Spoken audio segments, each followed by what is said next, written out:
Sarika, and we are going to talk about this project we did called Toxic Instruments. So knitted plastic toys as electronic music controllers. Basically, this talk is going to be split into two parts. So Sarika is going to start and talk about why we chose plastic as a medium for the toys and kind of the implications of plastic being used for something like a children's toy.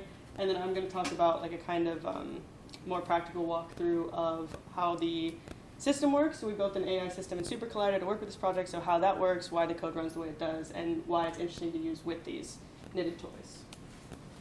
So I wanted to start with this quote from Roland Barthes, which is after he visited a plastics exhibition in the mid-1950s, and he wrote in his book Mythologies, "Plastic is wholly swallowed up in the fact of being used. Ultimately, objects will be invented for the sole pleasure of using them. The hierarchy of substances is abolished. A single one replaces them all. The whole world can be plasticized, and even life itself." This, as I'm sure all of you know, has become increasingly true through the proliferation of plastic.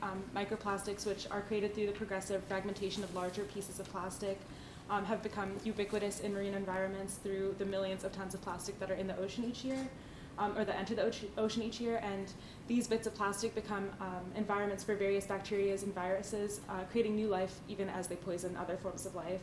So as the world has become increasingly plasticized, so too have our understandings of toxicity and futurity, and how we conceptualize our relationship to these things. So the sort of main guiding questions for entering this project were that in the wake of this discovery of microplastics in our own bodies and human blood, and in our oceans, what does an increasingly plastic world tell us about toxicity, and more importantly, what does it mean for the future? And yeah, those questions have really come to guide my thinking around plastics. So the picture here is of the Ivanhoe Reservoir in Los Angeles. In 2007, the Los Angeles Department of Water and Power detected high levels of bromate, which is a carcinogen, in the reservoirs used for drinking water. Bromate is made of bromide, which is a naturally occurring substance in groundwater, and chlorine, which we put in water to kill bacteria.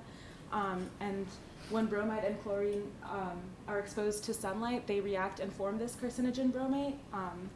And so the temporary solution to this was to dump millions of these black plastic balls into the reservoir, which would block sun from entering the water, thus preventing bromate from forming. So there's a ton of images like this of this event, and of these thousands of plastic balls floating across the water. And they are super reminiscent, at least to me, of the sort of earthworks and land art that were really prominent in the 1960s and 70s, and of work by artists like Maya Lin, this is the work Wave Field, which is currently on display at Storm King. And when I was thinking about this idea of land art in relationship to plastic, I thought about this idea that both Wave Field and the plastic balls in the reservoir shift our affective responses to the sort of sensorial input that we are getting from our environments. Here's some more pictures of the reservoir. I mean, it really reminds me of this land art, these thousands of plastic balls being dumped down this concrete embankment into the water. And these sorts of affective responses to our environments evoke questions of how plastics are shaping our understanding of art and of the Anthropocene. And furthermore, this procedure of dumping plastic balls into the reservoir also, to me, materializes this sort of desire that we have for impermeability and for our bodies to be separated entirely from toxicity. So I became really interested in this way of thinking about impermeability and about plastics after reading a piece by Heather Davis titled "Toxic Progeny, the Plastosphere, and Other Queer Futures." Davis writes about bisphenol A, or BPA, which is a plasticizer that's characterized in part by its reproductive toxicity, and it's been used to make plastics, or it's used to make certain kinds of plastics since the 1950s. And BPA and its reproductive toxicity are spaces. Davis characterizes BPA as a space through which queerness and a non-reproductive future might be understood in the wake of toxicity and in the wake of finding things like microplastics in our blood. So Davis posits that reproductive futurism organizes political discourse and the social imaginary as the projected fantasy of continuance.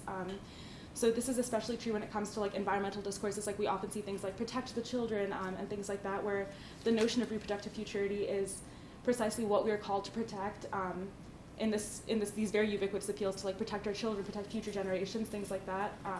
But often what these discourses are seeking to protect is not really the health of any future children, but rather the sense of normalcy and a continuation of a sort of normalcy, while a non-reproductive futurity and this sort of embracing of toxicity is viewed as fundamentally abnormal or in opposition to this. So Davis, in the vein of Lee Edelman's No Future, Queer Theory, and The Death Drive, looks towards toxicity rather than away from it as a means of approaching the future. So Davis writes that toxicity is about a kind of future that struggles to be hopeful, but is certainly not apocalyptic. Toxicity and the figure of queerness that she puts forth recognize and privilege mutation, sickness, and the permutation of the body by its outside.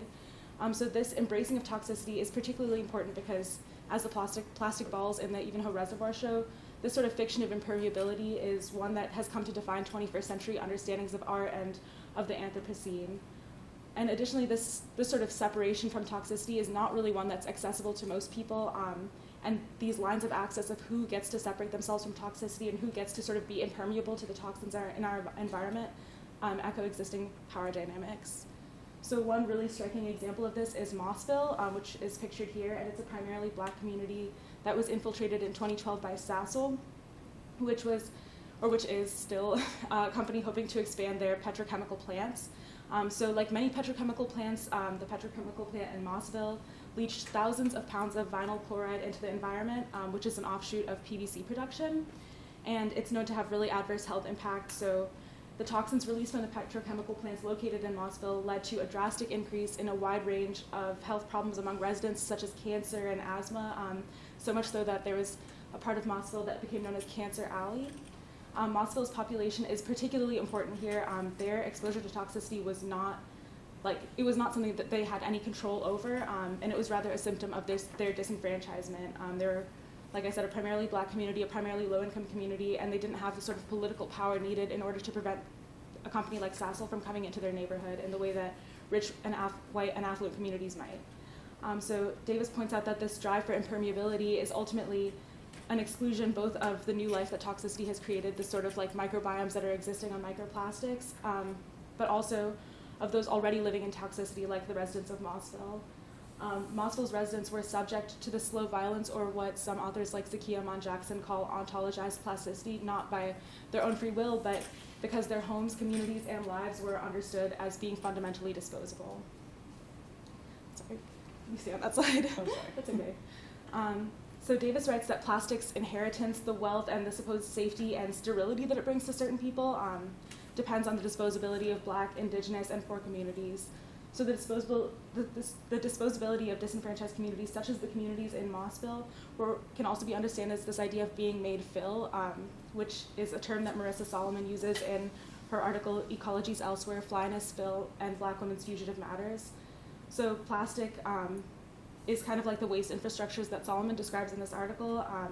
And Solomon talks about these waste infrastructures as making primarily Black communities absent spaces through which Black residents become made into fill, while richer, whiter communities profit. So in the instance of Mossville, richer communities are profiting, like the people who are benefiting from Sasol are profiting off of this petrochemical plant, while the residents of Mossville suffer. This totalizing form of violence through which entire communities become disposable can also be understood in author Christina Sharp's theorizations of anagrammatical anti-Blackness, in which instances such as the poisoning of Mossville are not singular, but are instead anagrams of past forms of anti-Blackness and are signifiers of a world that is instantiated with anti-Blackness. So Christina Sharp writes that she conceptualizes anti-Blackness like the weather, and she says that anti-Blackness is the totality of our environments, the weather is the total climate, and the climate is anti-Black. So plastic becomes transmitted onto people and lands who become dispossessed and disposable so that it can continue to proliferate. So in thinking about toxicity and reproductive futurism, I felt compelled to think about this imagery of the toy, which has long been connected to both children and to toxicity. So in Toxic Animacy's Inanimate Affections, Mel Chen begins this discussion of toxicity by thinking about how vulnerability, safety, like immunity, threat, and toxicity all become instantiated in the figure of the toy, particularly in recent panic about like lead content in Chinese manufactured toys exported to the US. So toxicity becomes this vehicle to fuel xenophobic commentary and the like sort of languages of terror that we feel that are like rooted in Orientalist discourse. So Chen thinks about toxicity as this sort of vehicle to fuel xenophobic commentary, and they call it a rhetorical weapon in the rehearsal of US economic sovereignty. So impermeability and this like reproductive futurism function as both a way of maintaining normalcy, but also are used as this guise of change and as these like environmental calls to action. So I became interested in the imagery of a child playing with a toy made out of plastic bags because of the pervasiveness of plastic bags and what that imagery means in the context of toxicity and reproductive futurism, and how this might challenge the image of the child as the continuation of normalcy or as this like fiction of impermeability. So these are some diagrams of how to make plastic yarn or plarn, which is not my invention, but has been a prominent method of upcycling waste in textile and fiber art communities. So there are two main methods of making plarn. The first one is the one right over here, which is like a continuous strand method, and you just continue cutting the plastic bag in a spiral so that you get like a long strand of plastic that you can then tie onto another strand of plastic that you've made in order to get a skein of yarn. And the second method is the one that I've used, where you cut these loops of plastic and then you interloop them with each other to create a small knot.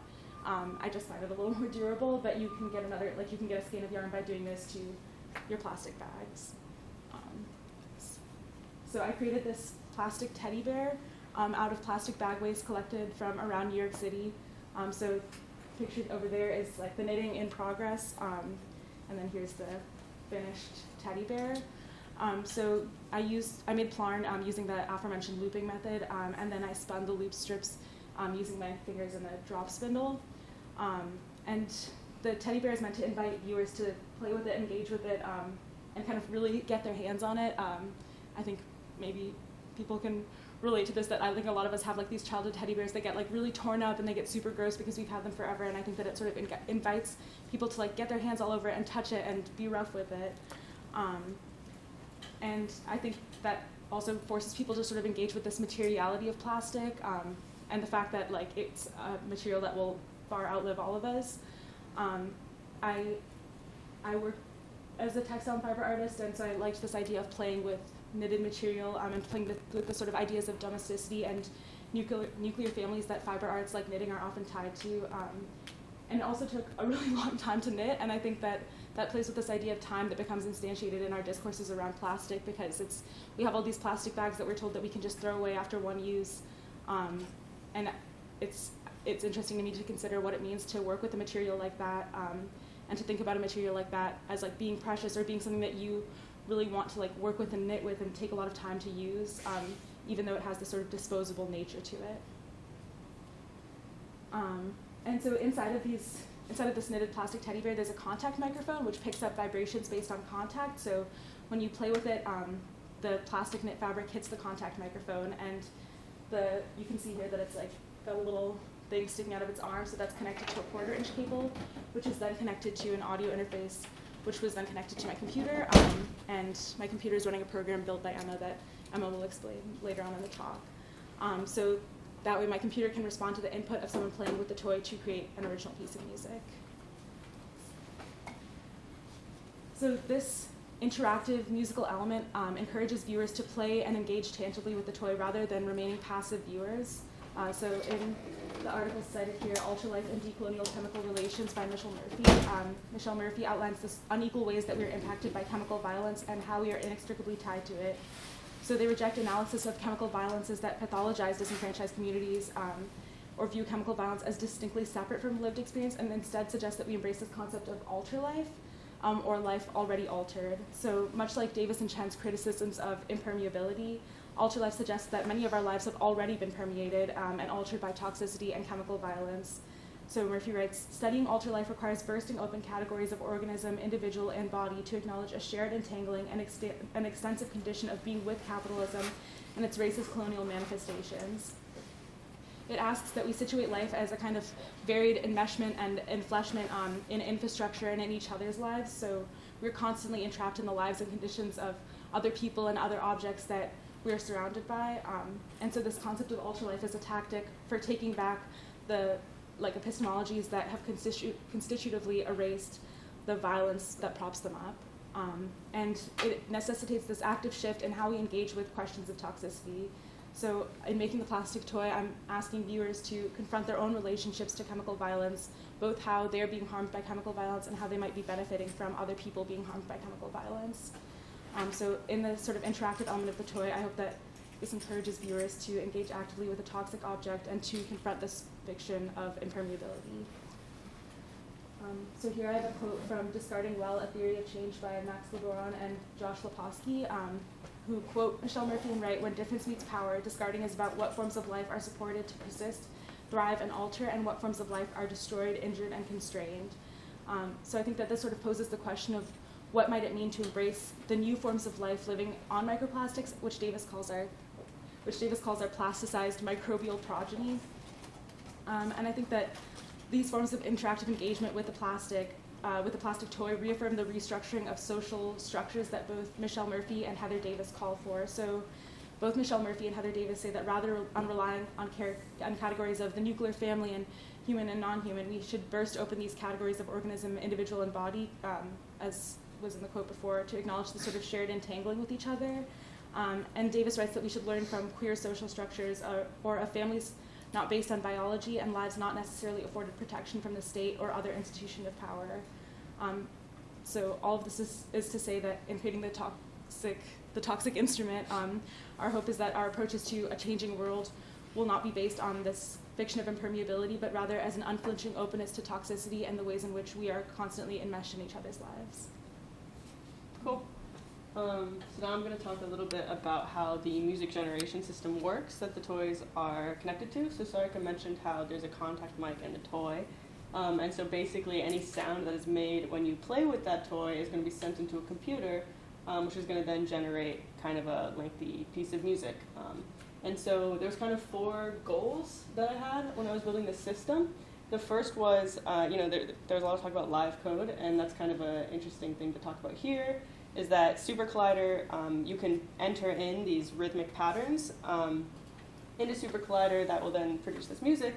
And so since it's very binary in the way it works, as in, there's a note is either on or off, I thought it would be interesting to have a reinforcement learning system look at that pattern and then extrapolate any important information from it and generate a higher intensity or lower intensity version of that beat that you put in, so that you just have to put in this one live code pattern and then it can kind of create all these other versions of it to create kind of a longer piece, and also so that it can kind of evolve with the player, which is the second goal, was that it would be able to listen to a live performer, whether that be an instrumentalist. So I play sax, and when I was first thinking about this, I was thinking about how it would interact with my saxophone performance, but also with playing with the toy, and kind of evolve and grow or lessen as the performer grows and lessens. We also wanted it to be able to follow a preset score. So say I input 3 different live code beats. Now I want it to be able to listen to my playing or to the toy and move through not only higher intensity versions, but also move through different beat patterns so that it can kind of have this whole score of music. And then finally take part in this joint play that was important to us in this project in order to kind of engage with this toxicity. And also a lot of the system was built to make it seem like the computer was kind of playing and experimenting as a musician would. And I'm originally a jazz performer, so a lot of this has to do with how a jazz combo would communicate with each other. I wanted a computer to kind of be able to do a similar thing. So first I'm going to talk about how it generates these different intensity beats. And so I use this algorithm called Q-learning, which is a reinforcement learning algorithm. And the main 2 concepts that are important to know with Q-learning is that there's an agent and there's an environment. So an agent would be what my computer is doing, and the environment would be what is the beat pattern that I put in. Sorry. No. Wait, sorry guys.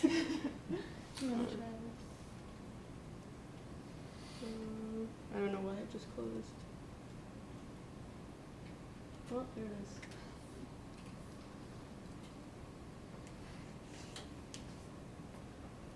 Okay, we're back.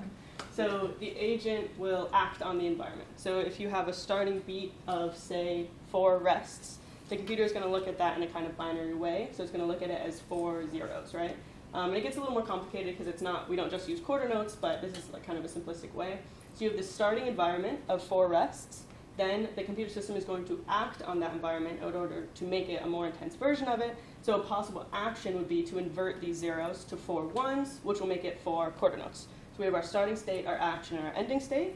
So here we have agent is acting on the environment, and then actually once you do that, you're going to have a new state. So that environment is going to send a new state back to the agent. And you get this cyclical loop of kind of growing and evolving this beat pattern until you have the final result that you want.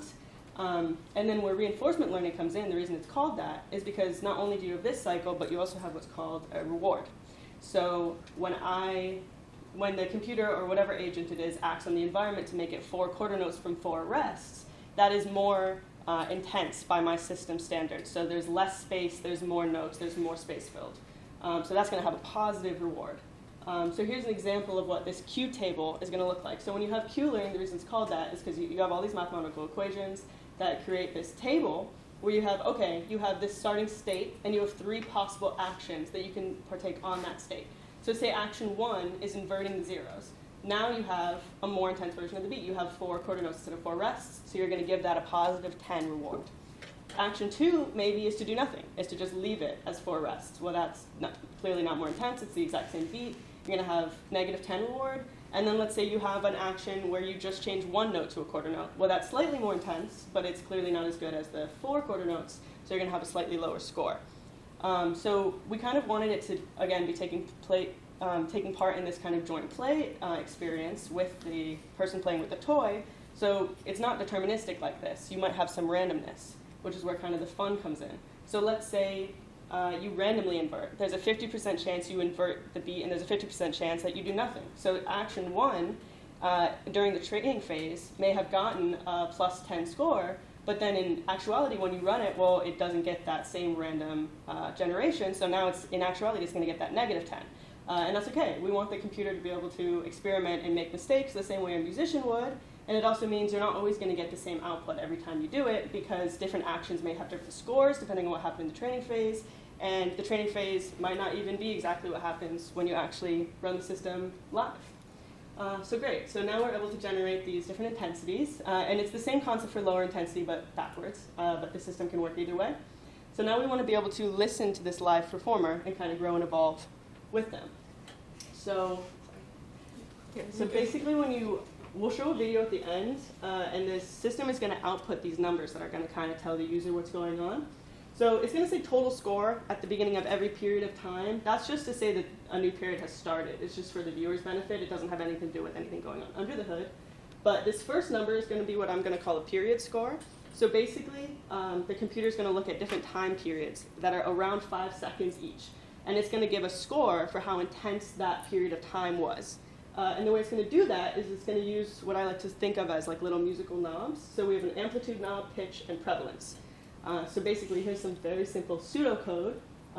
If the amplitude of my saxophone or of the toy is above this amplitude threshold, this amplitude knob here, then you get a true for that statement, amplitude larger than amp threshold.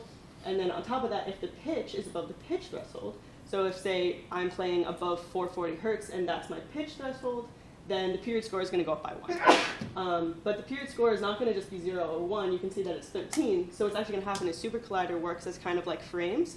Not exactly the same as like frames per second, but it runs a bunch of times. Within each time period is going to have more than just 1 frame per second or whatever. So that's where the prevalence score comes in. So if I'm above the amplitude and above the pitch for enough time, then I'm going to get a high enough score. So for 13 of the frames, I have this higher amplitude and higher pitch, then my period score is going to be 13. And so then we can use that to see how intense is the player actually being. So, an example might be if I'm at 70 decibels and 500 hertz, but my prevalence is only 10%, I'm probably not going to get a high enough score. But if I'm 70 decibels and 500 hertz and my prevalence is 80%, there's a much higher likelihood that this period score is going to be higher.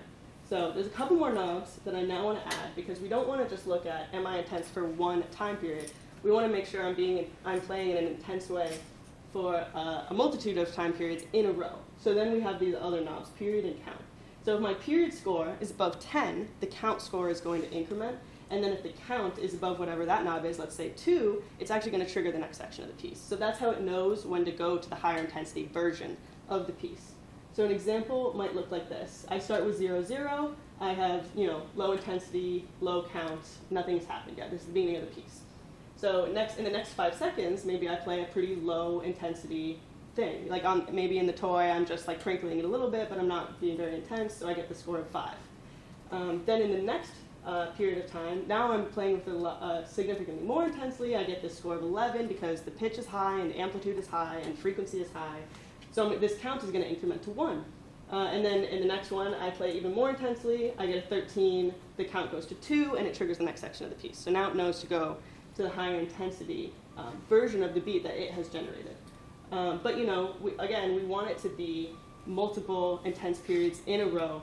We don't want it to just be one. So if I do a high intense period of time, low intense period of time, and switch on and off, that's never going to trigger because we need to hit 2 for it to actually trigger the next section of the piece. So if I'm really intense with 14, that's going to go up, and that's great. But if the next time I'm low intensity, it's actually going to decrement and go back down to 0. So I need to be high intensity for a long amount of time, and then it'll trigger the next section of the piece. And I found that this system worked really well with communicating with a live performer.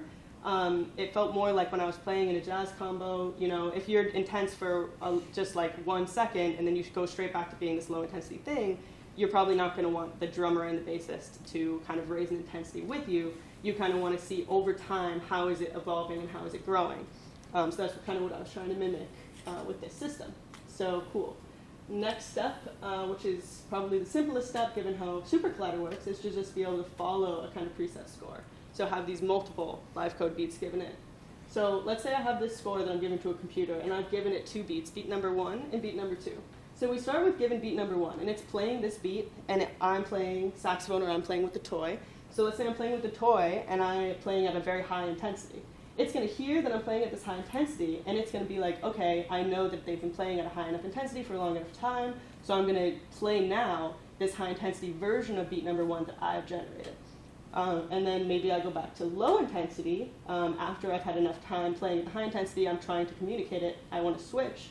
Once it hears that I'm at low intensity, then it says, okay, well, I don't have a low intensity version of beat number 1, so I'm going to switch to beat number 2. And now we're kind of in a new section of the piece. So similar to how, in jazz you might have a head and then improv and then another head, it's like, okay, we're moving to the next section, we're doing a new thing now.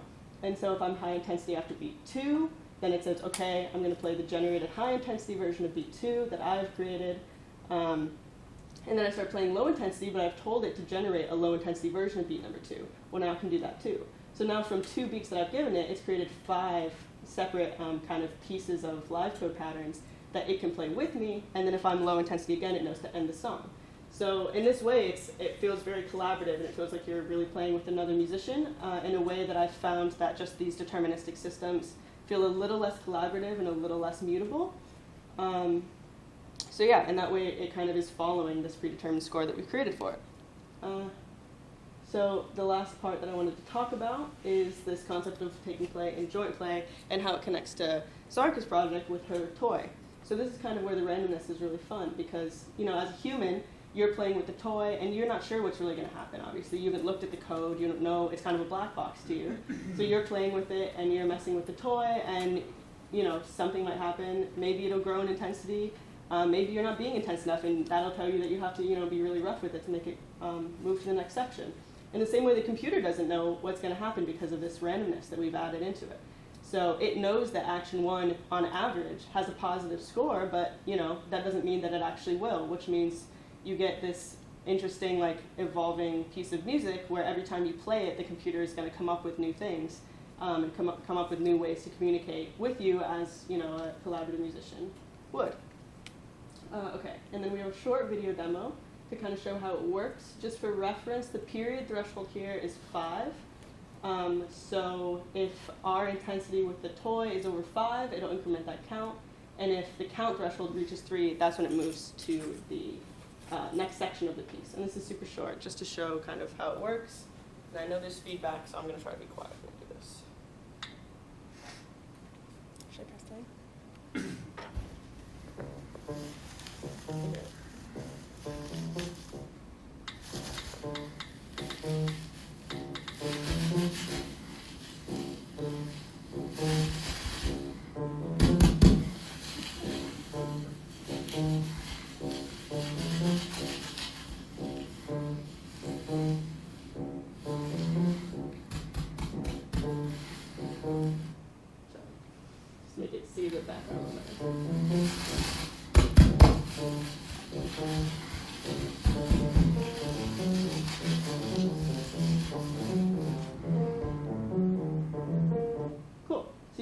that when I hit that count of 3, it moved to that kind of higher intense version, and I just put in that initial beat, and it generated the higher intensity one, and when it noticed that its count had gone high enough, and when the intensity was high enough for a long enough period of time, it switched to this next section. And you can see I really had to be rough with it, which I think kind of fed into this idea of really engaging with the plastic and really like facing this thing that's kind of scary. You really have to get in the weeds there to make any sound. And yeah, that's our project. Thank you for listening. Oh, sorry.